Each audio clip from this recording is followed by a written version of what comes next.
Yo, Jamaica, I wonder if I see what I go on. Or I wonder if I blind, me I go blind. Me I get to understand now. Me just see a report stating that some farmer go for collect some fertilizer and them have to show food handlers permit to the NIS before they can get it. Jamaica, I know me I say it now. Listen to that video, please. Please, me I ask you, listen to this video. We ask somebody from the government to come out and clarify because this cannot be true. Listen to this, Jamaica. Problem there. And another thing, why is it, to Mr. Campbell, I would like to get this out. I haven't got this information.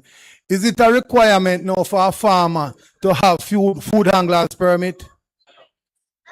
Why I ask you that question, I am in position on my phone with a person getting information from the NIS to get some fertilizer. The person occupies a piece of land that I'm responsible for. And the information, one of the information, the person has to get a food handler's permit just to get the fertilizer, along with other information. So the farmer that is planting has to get a food handler's permit just to receive the fertilizer. So all these things is being put in the people's way and it is moving. When they find out that you're a PNP, they move the thing from you completely. I mean, they are at the right location and then mischievously they are removed from that location to another location, suggesting that the person has another house.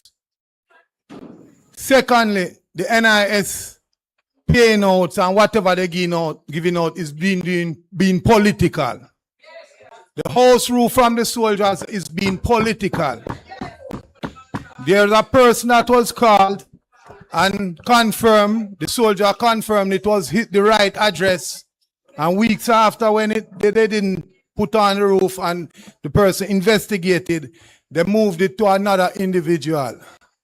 And they did it so smart that they went into the land tax listing and moved it to somebody with almost the same name as the person that don't live in Jamaica. Got a house via the death of his mother. And they also put his name on the NIS roll to achieve other things. And so most of the people, they think that when they register with the NIS, they are being sidelined and put on other people from the other parties getting through. And this is facts. This is something investigated and experienced by a lot of people.